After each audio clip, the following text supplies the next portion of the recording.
the startled intake of breath at the sound of chains and metal. Suddenly, a crusty British man, Scrooge, 50s, 60s, calls out, "How dare you disturb me at my work?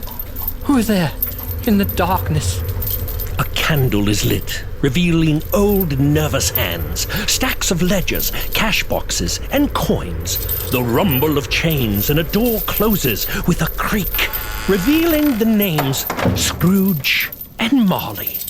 Chains dragging get louder, and a deep, resonant Englishman's voice, Jacob Marley, bellows, "Scrooge, it is I, Jacob Marley, come to visit thee on this Christmas Eve." Scrooge is puzzling at the mysterious figure of Jacob Marley, a ghost covered in chains and money bags. "I hope you shan't expect to be paid for this." For what? Haunting you? No! I'm not expecting to get paid to appear before you as a doomed ghost, you miserable little man. I'm dead, Scrooge. You were at my funeral. In life, I was your business partner, Jacob Marley. Thou shalt be haunted by 3 ghosts this... What are you getting paid to do this haunting business, Marley? What? How lucrative can this vocation of the damned really be? I realise you can't take it with you, but can you sort of make a little more once you're there? I'm haunting you out of the goodness of my own heart. Oh, couldn't you do this during normal business hours? Of course I can't do it during normal business hours, you toddy old ratbag. No! You're quite good, I'll give you that, if one appreciates this sort of thing, which I don't. Do you expect some sort of back pay at this juncture? Give me back pay for time spent dead? Not a chance. If you expect a fee or holiday pay for appearing to me with a message on Christmas Eve after missing work these 7 years, just because you're dead, then I will say good night to you, sir. So, my fee is more of a concern to you than me standing here warning you as a bloody ghost, doomed to walk the earth in chains, covered in cash boxes, ledgers, deeds, and heavy purses, wrought in steel? Oh, so there was a fee. No! There's no fee! Look, it's simple. I am taking my own time from purgatory to haunt you. Look, I've come to tell you, Scrooge, that 3 ghosts shall appear to you and show you thine own past, present, and future. Those chains, are they an entirely necessary expense? I can't even see them in the dark. Look, I'm about 1 second from making you a ghost, Scrooge. All right? The symbolism! You covetous, tight-fisted miser. Now, how would a ghost even spend or want money? All right? I exist on an ethereal plane. I'm a phantasm, an enormous sprite, an apparition. Well, that's all well and good. No, it's not all well and good. I'm dead. Marley has had enough and begins whirling in a circle with the chains, whipping various cash boxes, keys, and heavy purses at Scrooge. Marley lunges at Scrooge, who leaps away in terror into the dark as his candle is extinguished. Is that the end, right? What's this? The rest. Rest of what? The story. The Christmas Carol. Begin at the beginning. Read it. Read it out loud. So the Marley thing happened later in the story then? Yes, at Scrooge's home on Christmas Eve night. It was a grabber, a cold opening. The Mainstream Players present The Haunting of Ebenezer Scrooge, or The Festivus Incident. A very Dickensian character. Bartholomew Troutingstone, a blustery Cockney man with an impressive moustache, shouts from his horse-drawn carriage to Scrooge's nephew, Fred, on the streets of London. I want to pay a visit to my Uncle Scrooge and invite him to my annual Christmas party. Are you talking to me, Squire? What? No, I was just sort of saying it. Oh, I see, sir. To no one in particular. Well, yes, to no one in particular. It is radio. It's to someone, I suppose. It's to me, of course. Bartholomew Troutingstone, at your service, Squire. Have a look, all. Half a penny for a Christmas Eve paper. The naughty tickler strikes the West End. Right, well, there are some fascinating, sensational crimes and mysteries in London. Let's have a Christmas Eve paper. Sure thing, governor. Naughty Tickler strikes again with a Jack the Ripper-style drawing of a figure with a large feather in place of a dagger menacing a woman.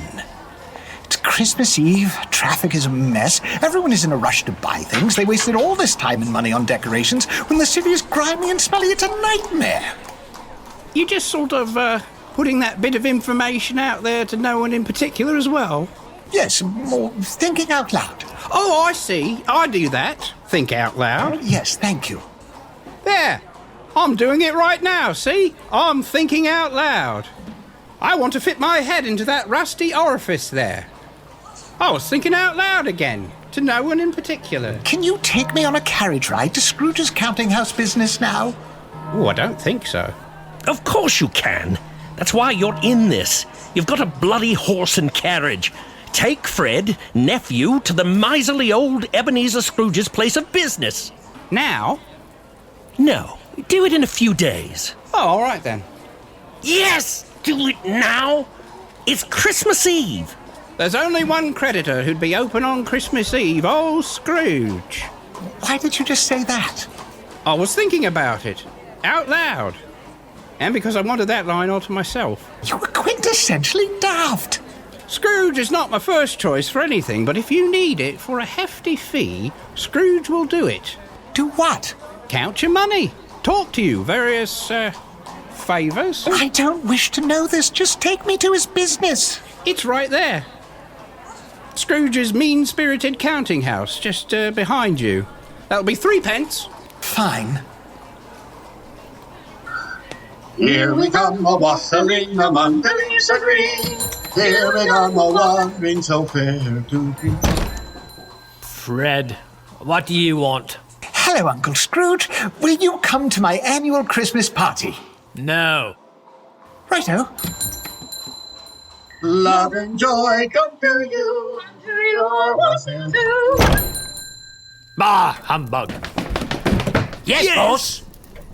Tell Cratchit he can't leave tonight until he finishes all the ledgers. Why can't Humbug leave until Cratchit finishes the ledgers? Yeah, what's that? No, Cratchit can't leave. Ever? Seems a bit harsh even for you. You see, Mr. Cratchit's right there. So I think Ball rightly assumes that you must be referring to me. Bah, humbug. Just stay and finish working. I'm going home now. I could finish if my hand wasn't trembling from the cold in here, sir. It's Christmas Eve, Mr. Scrooge. Can't it wait? Oh, I see. You're cold. Yes, Mr. Scrooge. Rather. You're not counting my money fast enough. If you were counting and writing faster, you'd be warm. But instead, you expect me to spend money on ridiculous things like heating coals, fresh loo paper, and an arrangement under which an insurance carrier or independent organisation will, for a fee, handle the administration of your health claims, benefits, and other administrative functions as a full-time employee here. Is that what you want, Cratchit? Truthfully... Shut up! You will bloody well sit there and finish counting my money. Then you can go do your silly little Christmas Eve thingy. Mr. Scrooge, I will finish counting your money, and I was just saying that perhaps if you treated your employees as assets instead of liabilities, then maybe the whole system would work better. Cratchit, don't be an imbecile. Far be it from me to expose the unfair system of government that essentially restricts the underclass, such as you are, to a life in a workhouse or debtor's prison. Effing socialist. I don't know anything about that.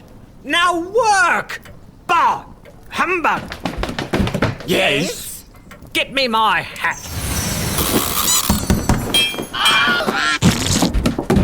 No, the other one. That nonsense about ghosts that Marley was talking about earlier in the cold open must have simply been a dream.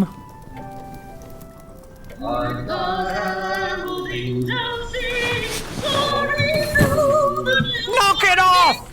Some of us are trying to sleep. It's night time. Be silent. 1, 2. Silent night, holy night. Shut it! Shut up! Stop it! A song about how quiet it is. Ridiculous. Bah humbug. Sir? Sir? Get out of my room, both of you. I'm going to sleep now. What creepiness lurks out there in the dark of my room? Sorry, sir, we will stop it. Knock that over there, sir. A bunch of nonsense from Marley's ghost. There's no such thing as ghosts. Old Scrooge wakes and looks around the room. The darkness surrounding his bed is broken up by a large, glowing apparition. Who's there? Me? No. Oh, sorry. Who are you? The narrator. Not you, him. A glowing, strange, childlike figure emanating an aura of wisdom and a richness of experience appears. That was my line. It's my line now, so it will be deducted from your pay. Scrooge peered his craggy, twisted, stupid little beady-eyed face around his bedroom. That was a free line. I added that one. It is I, the ghost of Christmas past. Past what? The past. Your past. I will show you who you once were, singing a Christmas carol with your family. God, not more caroling again. Come with me, Scrooge. Come back to a time of your own past poverty and parental neglect. Why are you waving your hands around in a circle at me like that? I'm conjuring, taking you back to the past. Oh, I see. I thought there was something wrong with you. Return with me to the time when your young nephew was orphaned. Looks like some kind of palsy. Oh, you really are irredeemably rude, aren't you? Behold! Can they see us floating up here watching them? It is the past, you see, Scrooge. The countryside where you grew up in, your young childhood friends. They cannot see you hovering here. Good, because I didn't put on pants.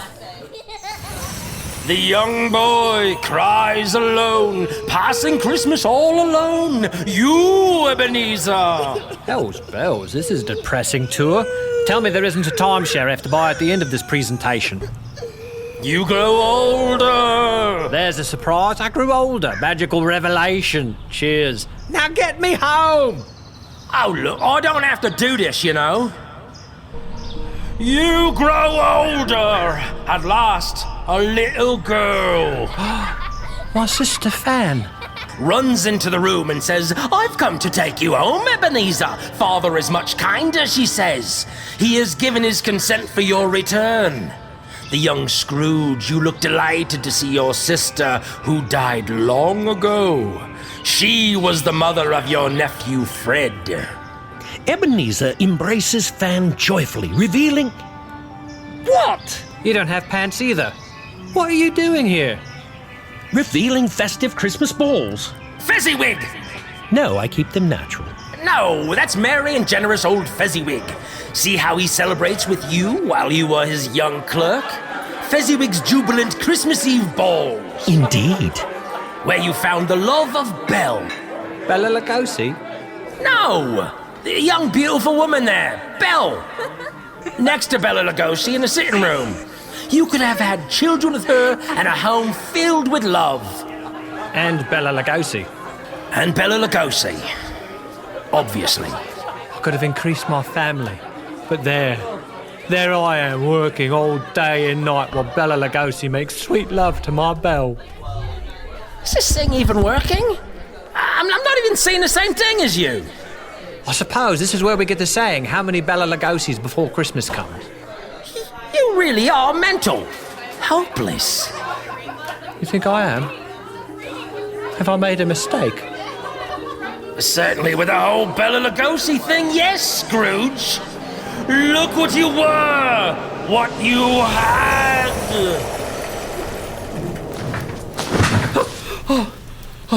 Is it morning? Mumbles to self. What time is it? Oh, it's only midnight. Oh, felt like a lifetime. Scrooge! Bones! Who are you? I am the spirit of Christmas present. Is that why you're a hovering wrapped package?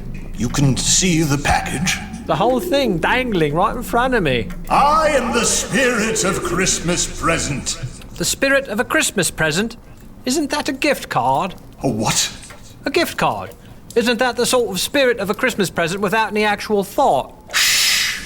Bit like you. I'm about 2 minutes away from giving you a bit of argy-bargy and ghosting you! Well, that's not living in the present. Right! That's it! Ow! Stop it! Spirit of Christmas present? What do you want? I want to show you both ignorance and want. I've already got born humbug. I can barely tolerate their remedial idiocies. And to show you all the festivities and celebrations going on now, all around you, and the Christmas party that Fred invited you to, yet you again ignored, and of the family of Bob Cratchit, who is celebrating modestly with his own Tiny Tim. Is that another package joke? Tiny Tim. Oh, I'll show you, Tiny Tim. God bless us, everyone! Some more than others, I see. Now you're doing it. No more package jokes! Now I can see your air quotes. I say I shall not tolerate any more of the spirit of Christmas present. Get out of my home. Get out of my life. Scrooge? Yes? Scrooge? Yes. Scrooge! Yes, yes. Can we not be stuck in the present quite this much? Scrooge? I'll regret the present time, I really do. Yes? I want you to know something now. All right. You are a miserable, bitter, money-grubbing, tight-assed old shell of a man who has wasted his cheese-paring bureaucratic life in the pursuit of greed, avarice, and cruelty, ignorant of the most basic of human decency and the welfare of others. And? And what? And what are you getting at? No!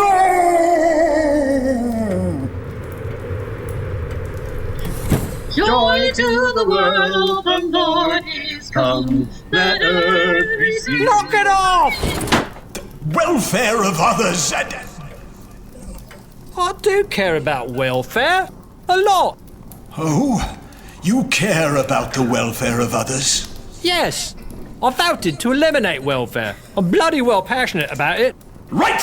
Just watch this. When a woman reaches the age of 21, something queer happens. Changes in her. Sorry, wrong film. No, that's fine. I'm watching. Ah, righto. It's this one. This is what's happening on Christmas right now, Scrooge. How is this even possible? Christmas or feast day, families and friends from all classes of life, from the poor to real people, celebrate happily within their own economic strata. Turkey, that's right, turkey! Heartily consumed here in England since the 16th century. Look at this delicious turkey and lardy cakes being served at the home of Fred and his family. Watch out, Tiny Tim. That turkey is bigger than you are, and with better legs. A delicious repast, without the surly cynicism or avarice that so many enjoy the other days of the year. And that means you, Scrooge. Well, that seems like fun. Wait. How does that infernal machine know it's me? Many people give this new thing called Christmas cards to each other. Cards like this one, with Christmas images such as sinister clowns poking policemen with red pokers, giant killer wasps chasing children, and gambling monkeys. Oh, here comes some figgy pudding. Oh, I can practically smell it.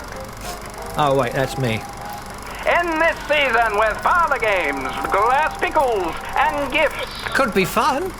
Goose and happy children with stockings hung by the ends of their bed will awaken to Christmas morning. London is a bustling city with blissful passers-by who take pleasure in the wondrous sights and thrills rebounding through the shop windows. People merrily shovel snow, tote bags of presents, and greet one another with a Merry Christmas.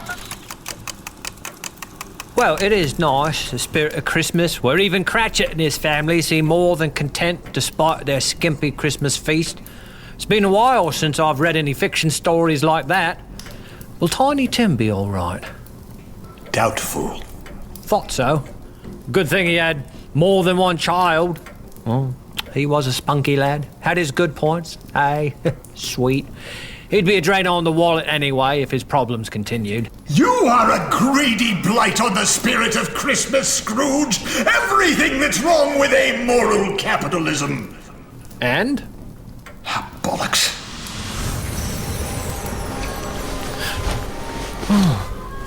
Seems I'm not appreciated by any constituent element of the Christmas schema. Oh, Belle was beautiful. All those Christmas parties and dinners, they're probably up most of the night. It's almost 3 a.m. Bah, humbug! I should find out what they are doing. Oh, we are! Not that quickly.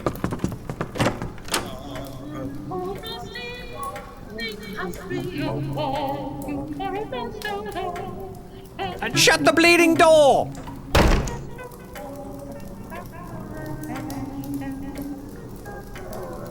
Humbled and horrified by what he had seen and heard, this dreadful night Scrooge knew that he could not rest until he was visited by yet another apparition, the ghost of Christmas yet to come, as Marley had predicted.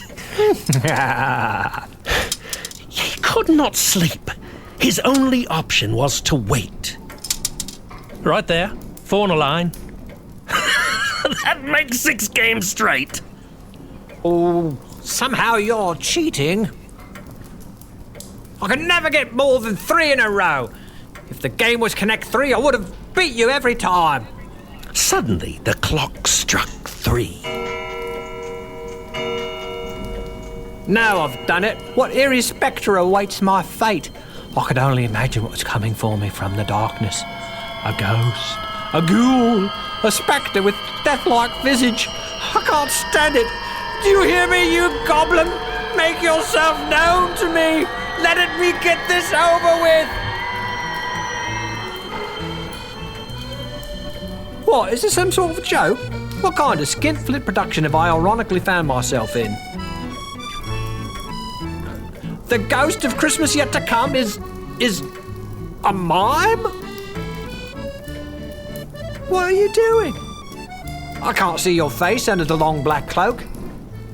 Cloak is moving, but nah, nothing. Sorry? What? Sorry, maybe if you wore white gloves. Raises my arms dramatically. Creepy. Turns dramatically and beckons Scrooge, who rises from his bed and kneels before the phantasm. No, I'm not. I'm not kneeling. Damn. Points bony finger at the lone tombstone of Ebenezer Scrooge in the final isolation of his own friendless death chamber and solitary grave. Steady on there. Whose open grave is that? Are you Death? The ghost of Christmas yet to be shakes their head no, and continues to point meaningfully at the untended grave, indicating the Christmas spirit begins at home, as it were, and it must begin with oneself and radiate outwards. Good Lord.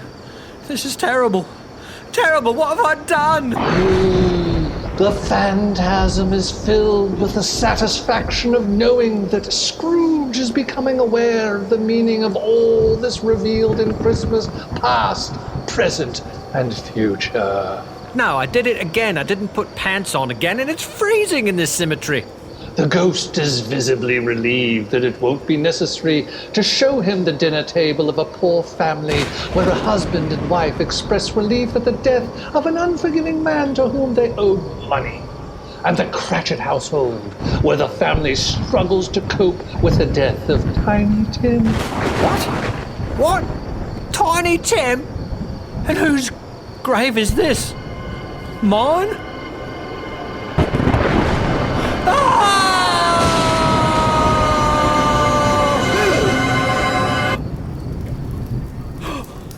I'm still alive. In my own bed. In the morning light. By my fireplace with morning wood.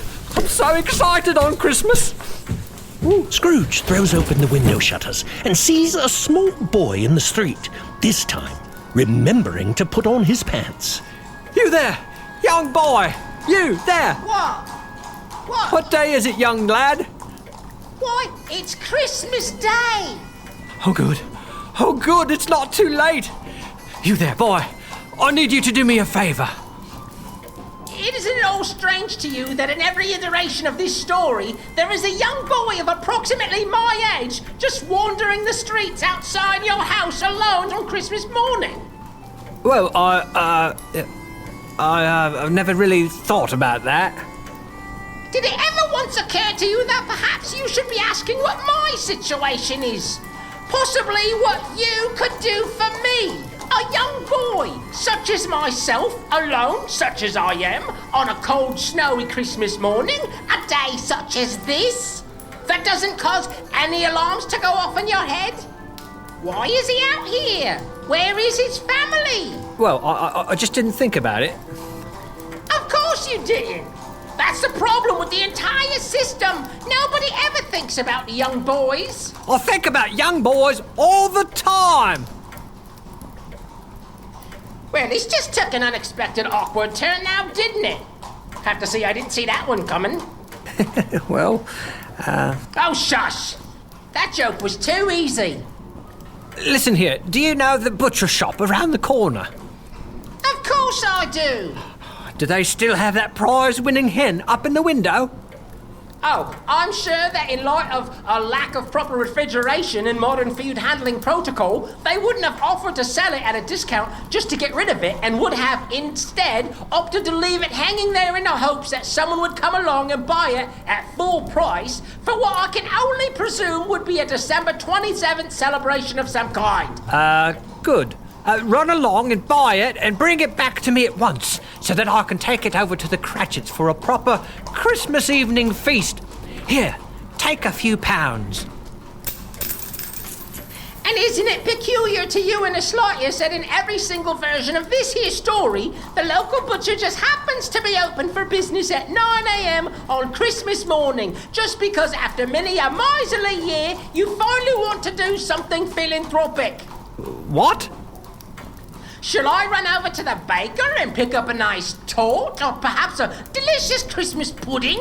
Oh, sure. Here's a gold coin, boy. Oh, I know. And then I can run over to the pub and pick up a few growlers of the famous spiced mead. Yes, you've got it.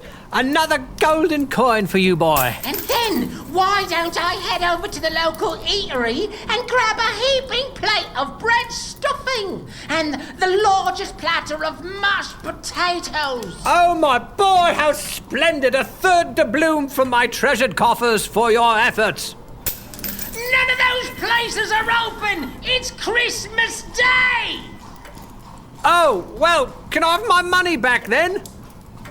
Bugger off! Well, if this isn't just a fine... And that is what's wrong with society today. If you need something done, you need to just do it yourself. It's not enough to ask one person to do a simple task. All this meaty imagery evoking surplus and fat functioning in stark contrast to the shriveled cannibalistic poor denied protein. No! In order to get results, you must take the reins and force your will upon others, or you might as well just do it yourself. This country is rapidly becoming a place where men of business, such as myself, are going to have to be forced to fend for themselves. Well, let me tell you, buddy, Ebenezer Vivian Scrooge is not afraid to roll up his sleeves and let's see... Oh, a rock. There's one. Ugh. Crap! They have an alarm! No bother. There we are, the prize turkey. You there! Stop! Stop!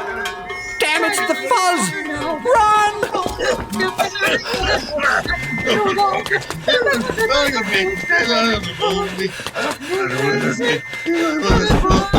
Open up! Open up! Open up! Open up!